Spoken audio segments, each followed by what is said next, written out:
ಬೆಂಗಳೂರಲ್ಲಿ ಬರ್ತಕ್ಕಂಥ ಬಿಜೆಪಿಯ ಕೇಂದ್ರ ಕಚೇರಿಯಲ್ಲಿ ಆಗಸ್ಟ್ 15ನೇ ತಾರೀಕು 80ನೇ ಸ್ವಾತಂತ್ರ್ಯ ದಿನಾಚರಣೆ ನಡೆದಂಥ ಸಂದರ್ಭದಲ್ಲಿ ಭಾರತೀಯ ಜನತಾ ಪಕ್ಷದ ಅನೇಕ ನಾಯಕರು ರಾಷ್ಟ್ರಧ್ವಜಕ್ಕೆ ವಂದನೆ ಹಾಗೂ ಗೌರವ ಸಲ್ಲಿಸಿ ರಾಷ್ಟ್ರಗೀತೆಯನ್ನು ಹಾಡ್ತಾ ಇರ್ತಾರೆ.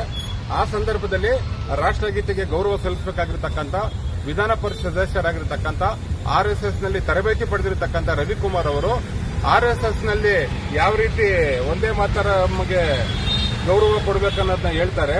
ಆದರೆ ರಾಷ್ಟ್ರಗೀತೆ ಆಡುವಾಗ ಆರ್ಎಸ್ಎಸ್ನಲ್ಲಿ ನಡೆಯತಕ್ಕಂಥ ಶಾಖೆಯಲ್ಲಿ ನಡೆಯುವ ರೀತಿಗೆ ಅವರು ಆ ಒಂದು ಭಂಗಿಯಲ್ಲಿ ನಿಂತು ಇವತ್ತು ರಾಷ್ಟ್ರಧ್ವಜಕ್ಕೆ ಹಾಗೂ ರಾಷ್ಟ್ರಗೀತೆಗೆ ಅಪಮಾನ ಮಾಡಿದ್ದಾರೆ.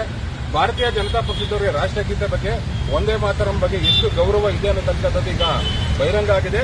ಆ ಹಿನ್ನೆಲೆಯಲ್ಲಿ ಕೂಡಲೇ ರಾಷ್ಟ್ರಧ್ವಜಕ್ಕೆ ಹಾಗೂ ರಾಷ್ಟ್ರಗೀತೆಗೆ ಅಪಮಾನ ಮಾಡಿರತಕ್ಕಂಥ ವಿಧಾನ ಪರಿಷತ್ನ ಸದಸ್ಯರಾದ ಎನ್ ರವಿಕುಮಾರ್ ವಿರುದ್ಧ ಧ್ವಜ ಉಲ್ಲಂಘನೆ ಮಾಡಿರತಕ್ಕಂಥ ರಾಷ್ಟ್ರಗೀತೆಗೆ ಅಪಮಾನ ಮಾಡಿರತಕ್ಕಂಥ ಪ್ರಕರಣವನ್ನು ದಾಖಲಿಸಿ ಕೂಡಲೇ ಅವರ ವಿರುದ್ಧ ಕ್ರಮ ಕೈಗೊಳ್ಳಬೇಕಂತ ನಾವು ಮಲ್ಲೇಶ್ವರ ಪೊಲೀಸ್ ಠಾಣೆಗೆ ಇವತ್ತು ದೂರನ್ನು ನೀಡಿದ್ದೇವೆ.